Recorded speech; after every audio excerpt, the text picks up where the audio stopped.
workflow, begitu juga dengan flowchart ya. Dan terakhir mendekomposisi diagram atau mendekomposisi proses-proses yang sudah ada di proses yang sudah diceritakan dalam sebuah cerita ataupun juga workflow ya. Jadi dekomposisi ini diciptakan ini sebenarnya mempermudah ya, mempermudah pekerjaan kita selanjutnya ya. Tanpa adanya dekomposisi kita bisa sebenarnya langsung bikin DFD, langsung bikin DFD dan segala macamnya. Cuman ini hanya untuk mempermudah bahwa dalam sebuah siklus ya, ini terdiri beberapa proses dan subprosesnya sedemikian rupa. Ya, jadi ini sebenarnya alat bantu saja. Kemudian mohon diingat, mohon jadi catatannya buat teman-teman di sini. Tentu saya nggak hafal ya, teman-teman di sini bekerja di bidang mana, mungkin di kantor mana, Pemkot mana, dan seterusnya. Silakan ya, minggu depan saya tunggu teman-teman selama 1 minggu ini silakan mencari cerita ya. Silakan mencari cerita, entah di bidang keuangan, entah di bidang SDM, entah di bidang akuntansi, entah di bidang apapun ya. Teman-teman mencari sebuah cerita di kantornya masing-masing ya. Buatkan sebuah cerita seperti halnya yang sudah saya contohkan di depan ya. Atau misalkan di kantornya sudah ada cerita ya, tinggal ambil cerita yang sudah ada ya. Nanti teman-teman menganalisis cerita itu mengubahnya menjadi bentuk workflow, flowchart, DFD, ERD. Kalau nanti waktunya cukup, kita mendesain database-nya. Tapi seenggaknya teman-teman bisa mendesain sampai ERD itu sudah cukup ya. Jadi silakan teman-teman di sini di kantornya masing-masing atau di sumber-sumber lain itu membawa cerita di pertemuan minggu depan ya. Jadi teman-teman nanti saya minta menganalisis cerita yang sudah dibawa ya.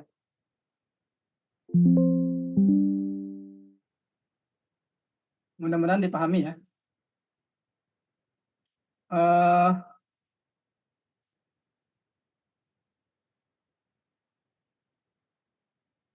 saya mau nanya dulu, Mas Muhammad Fauzi ada? Ada Pak, Nah, kalau Mas Fauzi kerjanya di dinas mana? di Biro Umum Pak. Biro umum, berarti Ya. apa yang diurus, yang dikerjakan? Untuk Biro Umum Setda sendiri banyak ya Pak. Mhm. Utamanya sih jadi memfasilitasi seperti sekretariat di dinas. Cuman ini untuk biro-biro lain. Nah, Mhm. ada fungsi dari dibagi bagian aja dulu itu ada bagian rumah tangga, ada bagian keuangan dan bagian TU. Untuk bagian TU itu menerima semua kayak surat-surat, terus proposal yang ditujukan ke gubernur, ditujukan juga ke biro-biro. Nah, terus itu juga mengelola kepegawaian seluruh Setda. Untuk keuangan itu keuangan seluruh Setda, keuangan biro umum juga. Terus untuk bagian rumah tangga ini utamanya itu perawatan, pemeliharaan, dan pengadaan barang milik daerah untuk yang digunakan oleh Pak Gubernur dan eh, biro-biro juga, Pak. Hmm. Kayak gitu. Kalau Mas Fauzi fokusnya kemana? Ke biro umumnya, tadi ke perawatan atau ke pegawaian? Kalau saya kebetulan di bagian pengadaan, Pak. Pengadaan. Nah, bisa Hmm, nggak Mas Fauzi menceritakan nanti tuh misalkan ya ada aset atau aktiva ya, biasanya aktiva ya kalau pengadaannya, ya, atau ya, Pak. peralatan. Ada bisa dua-duanya sih, Pak. Ada Ada dua-duanya yang ya, ada aktiva, ada peralatan, perlengkapan segala macam ya. ya, Nah, Mas Fauzi bisa nggak ceritain nanti ketika eh, dinas atau bagiannya Mas Fauzi pengen melakukan pengadaan, ini prosesnya gimana sih? Yang minta siapa sih? Pakai dokumen apa sih? Sampai nanti dicatat, mungkin disampai ke bagian keuangan mungkin ya. ya, Nah, ya bisa bisa, nggak Pak. Mas Fauzi nanti mencari cerita itu? Atau sudah ada ceritanya? Sebenarnya sih kalau dari saya sendiri udah ada sih, Pak. Jadi Nggak ada kayak, SOP-nya ya?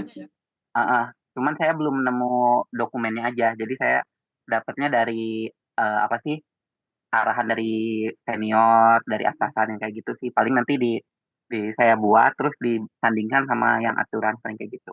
Ya, boleh. Jadi selama 1 minggu ini kira-kira bisa dilengkapi nggak Mas Fauzi? Insya Allah Pak Bisa dicoba. ya? Nggak Ya. perlu detail, yang penting kita tahu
Sebagus mungkin, padahal belum tentu cocok, padahal belum tentu kepake, ya. Mungkin teman-teman ngerasain sistemnya canggih ya, dari segi tampilan menarik, dari segi eye catching lah gitu ya, tapi dipakai lemot, dipakai ternyata nggak kepake ininya, database-nya, ketika kita nyimpen datanya hilang kemana, nggak kerekap segala macam.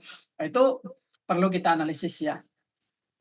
Jadi ternyata sistem itu tidak melulu bagus, tapi yang penting memadai, harus cukup sistem tuh ya. Nah, ini yang kita rancang, ini adalah sistem yang memadai. Oke, kita lanjut ya. Jadi setelah teman-teman menyusun dekomposisi, ini sudah saya tugaskan ya. Setelah saya minta teman-teman mengerjakan tugas itu, supaya teman-teman sambil melatih ya, sambil ini tuh ke sini, ini ke sini gitu. Tentu kan dalam melakukan tugas, mengerjakan sesuatu itu kan pasti ada pertanyaan. Nah, itu yang saya harapkan, ketika bingung silakan lakukan pertanyaan. Silakan ajukan pertanyaan supaya kita sama-sama belajar ya. Nah, setelah adanya dekomposisi ini ya, dekomposisi ini memudahkan kita nanti nggambar ini ya. Tapi sebelum kita nggambar itu, kita butuh diagram konteks namanya ya. Itu butuh diagram konteks. Diagram konteks ini apa? Diagram konteks ini kayak diagram yang menceritakan keseluruhan. Jadi sebelum kita, misalkan ya, sebelum kita menceritakan Pulau Jawa, kita ceritakan dulu di sekitar Pulau Jawa tuh ada Pulau Madura, ada Pulau Sumatera, ada Pulau Kalimantan sebelah utaranya, ada Pulau Bali di sebelah timurnya, dan seterusnya. Ya, jadi diagram konteks ini sedang menceritakan Pulau Jawa ceritanya. Ya. Jadi sedang menceritakan Pulau Jawa. Di sebelah timurnya ada Pulau Bali, sebelah baratnya ada Pulau Sumatera, sebelah utaranya ada Pulau Kalimantan, dan seterusnya. Ya. Jadi sedang menceritakan ini semacam peta, ya, peta secara overview. Nah, dari peta ini kita zoom lagi. Oh, setelah di zoom lagi ternyata Jawa itu tidak hanya Jawa aja. Ada Jawa Barat, ada Jawa Timur, ada Jawa Tengah, ada DKI Jakarta dan lain-lain, Banten dan segala macam. Ternyata dikerucutin lagi, dipecah lagi, ternyata Jawa tuh banyak sub Jawanya, gitu ya. Jadi ini sedang mendetailkan overview yang ada di sini ya. Nah, untuk buat bikin ini gimana Pak? Mudah sebenarnya. Kita sudah bikin di sini kan. Dalam cerita kita sudah menentukan apa namanya? Dokumen-dokumen, bukan dokumen, pihak-pihak yang terlibat ya. Bentar, saya cari dulu.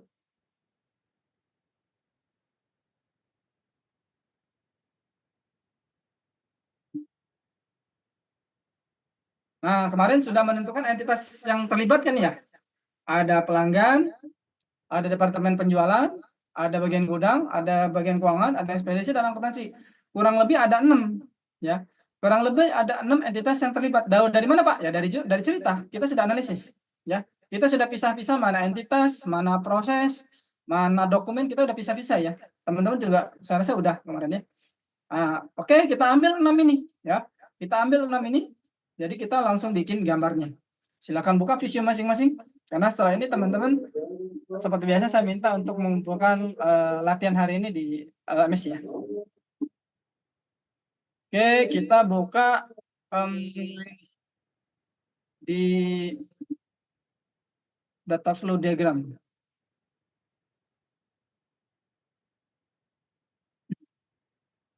Data flow diagram. Data flow diagram. Nah, di sini ya. Kita buka di data flow diagram. Oke.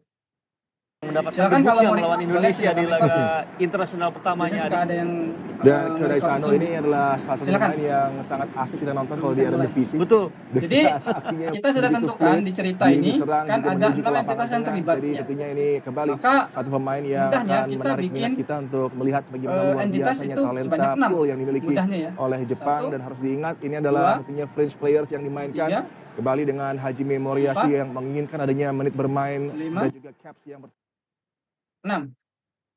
Ya, kenapa 6? Ya tadi sesuai cerita. Ada 6 entitas yang terlibat. Kalau misalkan entitasnya 10 berarti 10 kotak di sini ya. Karena kita mau bikinnya seperti ini kan. 6. Ada pelanggan, ada gudang, penjualan, ekspedisi, keuangan dan akuntansi. Kemudian di tengah-tengahnya itu sudah jelas ada data proses. Data proses ini menceritakan sistem apa yang sedang dibuat ya. Informasi, akuntansi, penjualan ya. Nah, ini sedang menceritakan sistem yang sedang diceritakan dalam sebuah diagram konteks. Ya namanya konteks. Lagi nyeritain apa sih konteks itu kan? Relate-nya kemana itu sudah menceritakan konteks. Ya, untuk memperbaiki ininya kita pakai namanya konektor ya. Ya. Kita tambah dulu konektor di sini.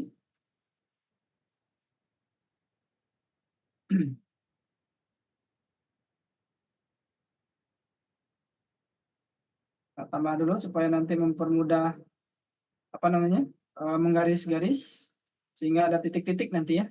Oke. Nah syaratnya dalam membuat diagram konteks ini harus ada 2 arah ya. Kita memberikan apa ke sistem memberikan apa ke sebuah entitas ya. Jadi harus ada arah bolak-balik ya. Jadi harus ada arah bolak-balik misalkan dari sini ke sini ya. Begitu juga arah sebaliknya. Ini harus arah bolak-balik ya. Nah, sistem memberikan apa ke proses, ke entitas memberikan apa. Ya. Nah, ke sini, ini ke sini. Harus 2 arah. Nanti dirapikan lagi. Ini ke sini, ini ke sini. Ini ke sini, dan ini arahnya ke sini. Ini ke sini. Nah, ini contoh nggak rapi ya. Jangan ditiru ya. Nanti teman-teman dibikin yang lebih rapinya ya. Oke, ke sini. Kita gedein lagi biar nggak tabrakan.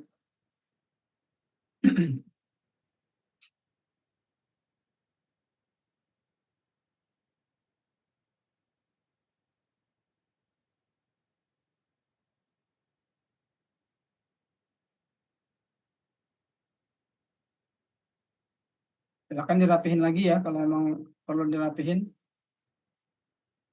Masih tabrakan ya. Saya pindahin ke sini.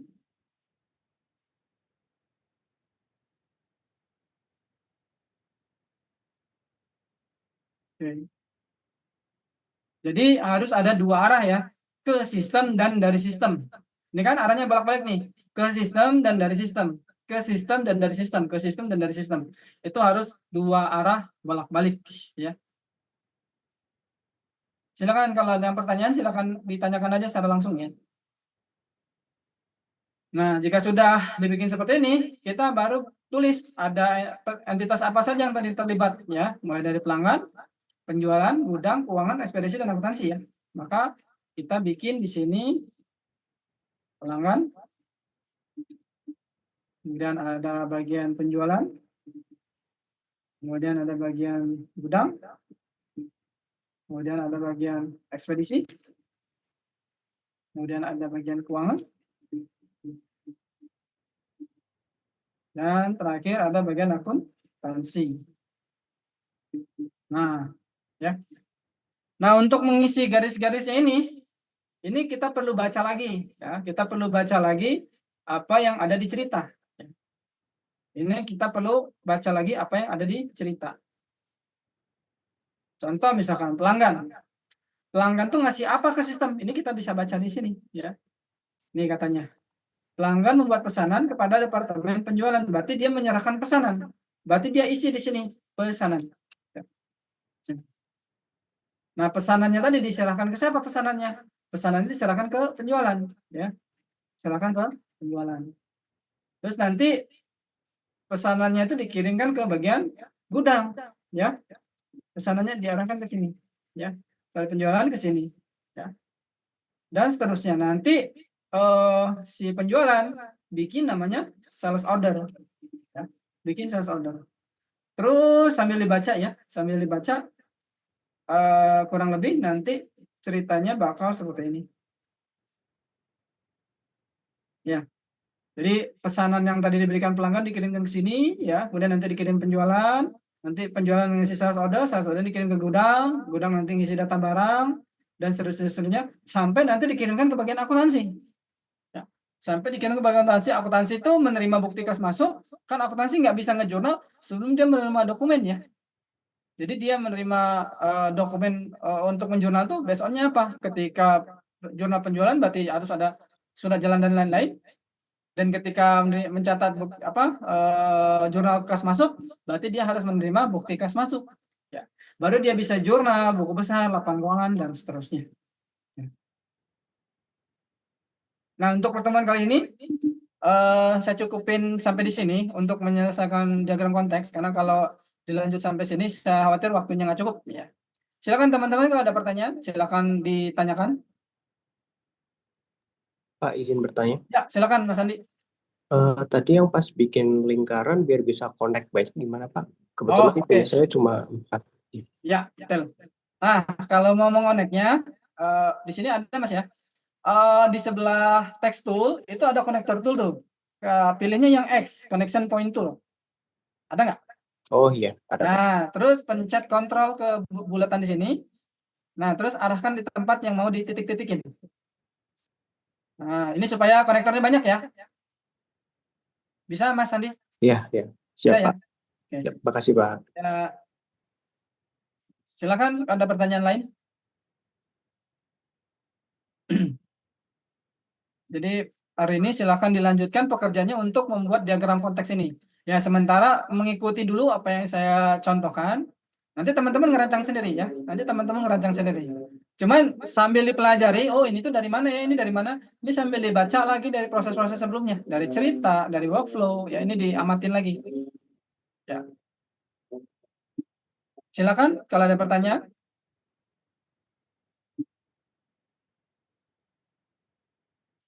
Izin Pak, tadi Silakan. untuk di visionya untuk ngasih tulisan sales ordernya tadi gimana ya Pak ya? Oh, oke. Untuk mengasih di garisnya ya. Pak. Oke, misalkan ini ya ada garisnya kan. Diklik 2 kali aja Mbak. Misalkan gini. Sales order. Itu Mbak Drilia. Kalau kan prosesnya ada beberapa proses itu ya Pak. Jadi tinggal diklik-klik aja ya Pak ya. Jadi kalau di sini sedang tidak menceritakan proses. Ini sedang menceritakan dari entitas ke proses itu menerima dan memberi apa.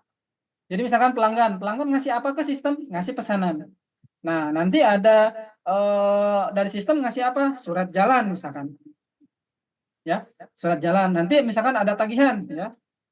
Nanti muncul tagihan misalkan ya, ada tagihan. Nah, nanti pelanggan memberikan bukti bayar. Ya. Jadi kalau dokumennya banyak, nggak usah dibikin garis lagi, 1 garis, tapi banyak alur dokumen yang mengalir gitu. Gitu Mbak Drilia.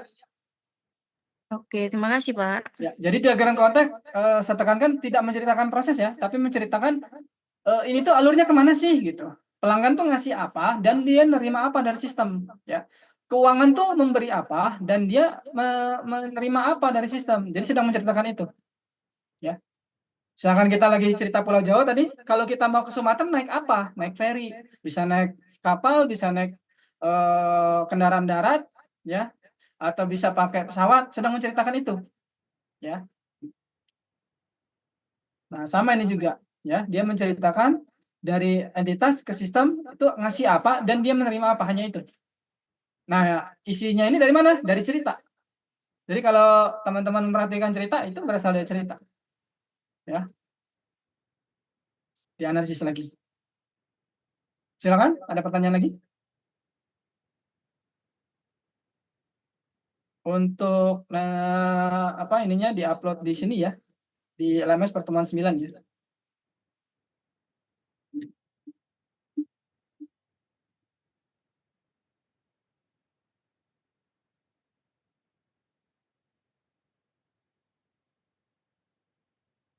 Silakan upload seperti biasa dalam format PDF, JPEG atau Word ya. Mungkin saya deadline sampai dengan malam mungkin ya. Silakan.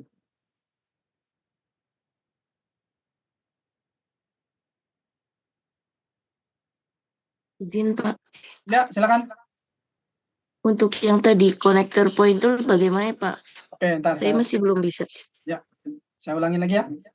Untuk connector point tool itu ada aksesnya di text tool ya. Itu ada di text tool, sebelah text tool ini ada ini nih. Nih, ada silang ya. Mbak pencet silang ya. Oke, saya bikin satu lagi mungkin ya. Saya bikin di sini mungkin ya.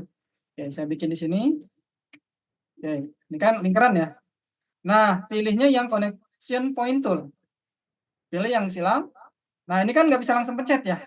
Nggak bisa langsung pencet kontrol. Saya lupa jelasin ya. Pencet kontrol sampai dia gini, terus pilih objek yang mau ditambahin connectionnya. Kita klik yang ini. Nah, sampai ada garis-garis biru. Garis-garis hijau. Nah, baru kita klik di sini sambil pencet kontrol, Pak ya. Tangan kirinya pencet kontrol. Nah, oke, pencet di sini. Pencet di sini, pencet di sini. Pencet di sini, pencet di sini, pencet di sini. Dan seterusnya. Begitu, Mbak Tiara? Saya jelasin lagi? Atau sudah Iya cukup? Pak, Bisa ya? terima kasih. Ya, kurang lebih begitu. Nah, nanti kalau kenapa harus pakai itu? Ya, ini mempermudah aja. Ya, jadi ketika kita ngegaris-garisin, ini kan sudah banyak garisnya nih. Ya, ini lebih mudah gitu. Lebih rapi, ya. Lebih rapi. Ketimbang kalau itunya sedikit ya. Begitu. Silakan pertanyaan lagi. Sudah saya upload di LMS untuk tugasnya. Tugas teman-teman hari ini. Sementara, ya silakan. Pak, maaf banget saya lupa. Itu kalau ubah orientation dari portrait landscape itu gimana ya? Oke, saya jelasin ya. Pertama pilih file page setup, Mas Irwan. File, kemudian page setup. Ini kan kondisi potret ya. Yang saya tampilin ini kan posisinya potret ya. Potret itu artinya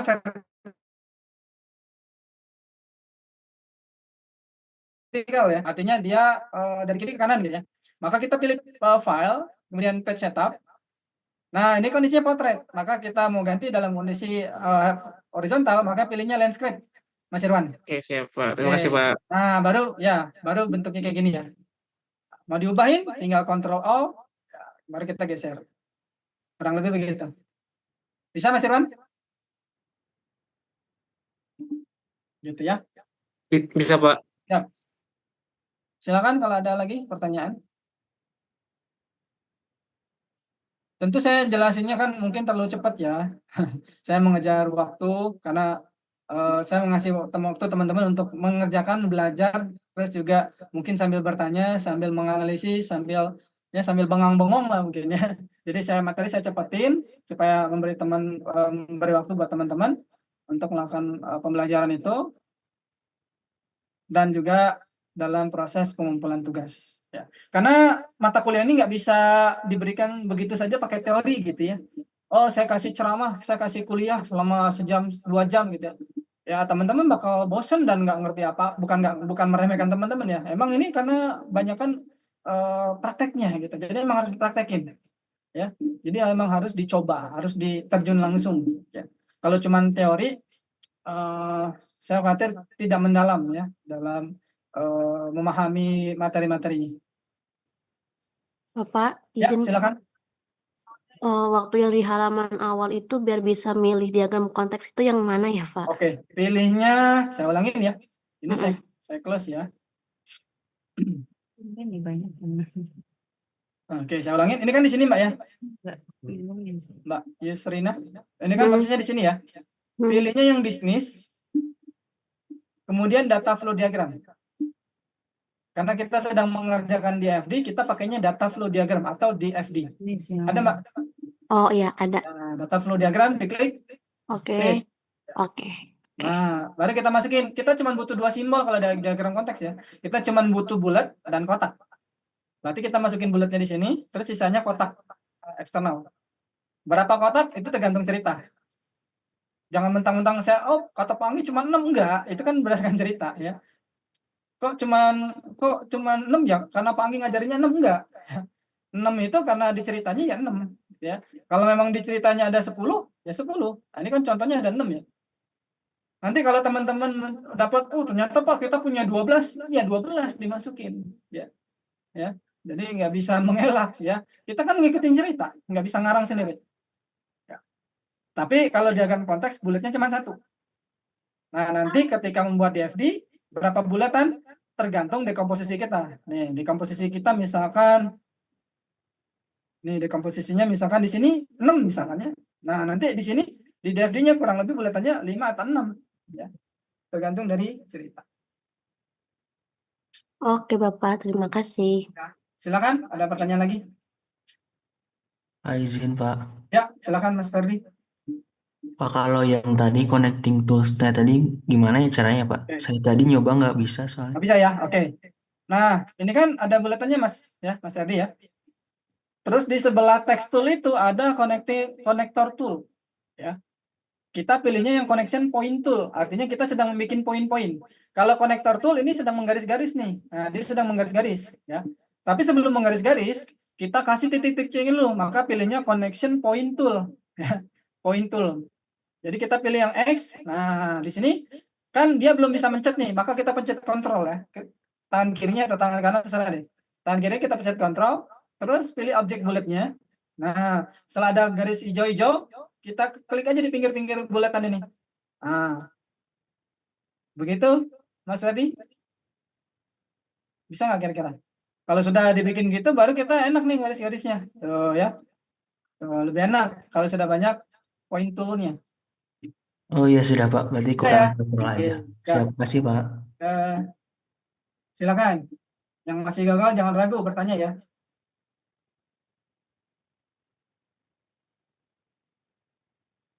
Boleh teman-teman mencontek yang di sini, tapi dianalisis dari cerita tadi ya, yang teman-teman sudah kerjakan sebelumnya. Silakan dianalisis lagi. Kalau teman-teman sudah bisa ini, nanti minggu depan dari cerita itu kita bisa kembangin lagi.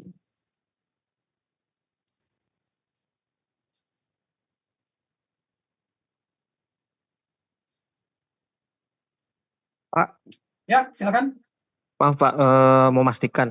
Berarti ini kita disuruh bikin cerita sendiri ya Pak, bebas. Bukan bikin sih, lebih baik yang sudah ada ya. Oh, Kalau bikin kan oke. terlalu gimana gitu yang ngarang ya. Nggak apa-apa sih bikin, tapi takutnya terlalu terjun bebas gitu ya. Mending yang sudah ada gitu. Jadi yang sudah ada nih misalkan di sekitar proses misalkan mengeluarkan aset misalkan. Proses apalagi kalau kalian proses membayar gaji karyawan misalkan. Itu aja yang diceritain Mas. Ya kan? Oh Kalau iya. Mas apa? Mas Davandika di bidang apa? Di Kalau kantor saya di auditor Pak.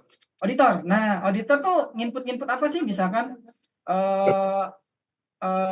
dalam proses audit misalkan ada ini enggak ada keberangkatan atau proses apa gitu dalam menginput di sistem misalkan selain proses audit. Biasanya ini Pak, masukkan hasil kertas kerja Pak. Kertas kerja ya. Ya. Yang entitas yang terlibat banyak. Biasanya antar ini aja sih Pak, antar pegawai aja Pak.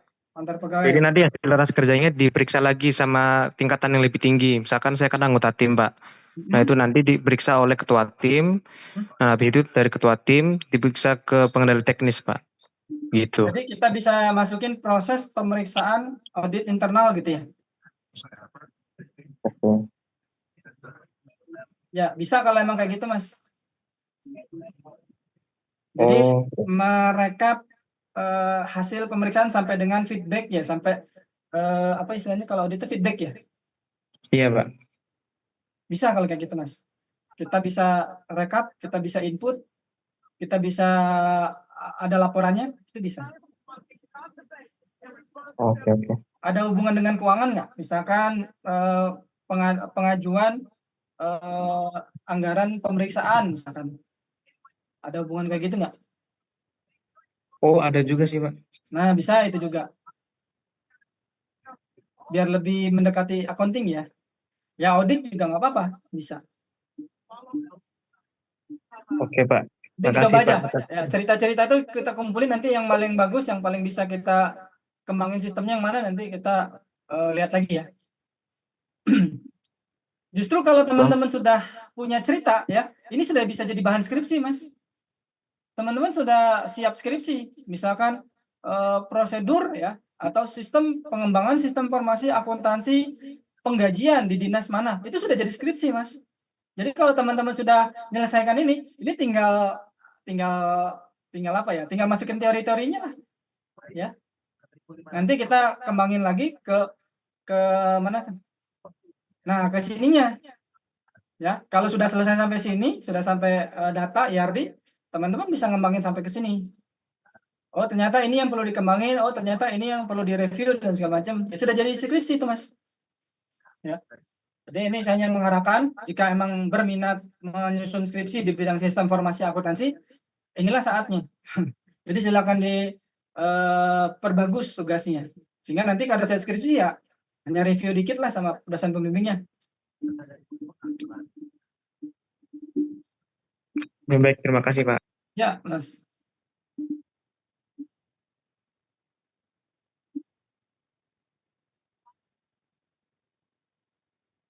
Silakan, ada pertanyaan lagi?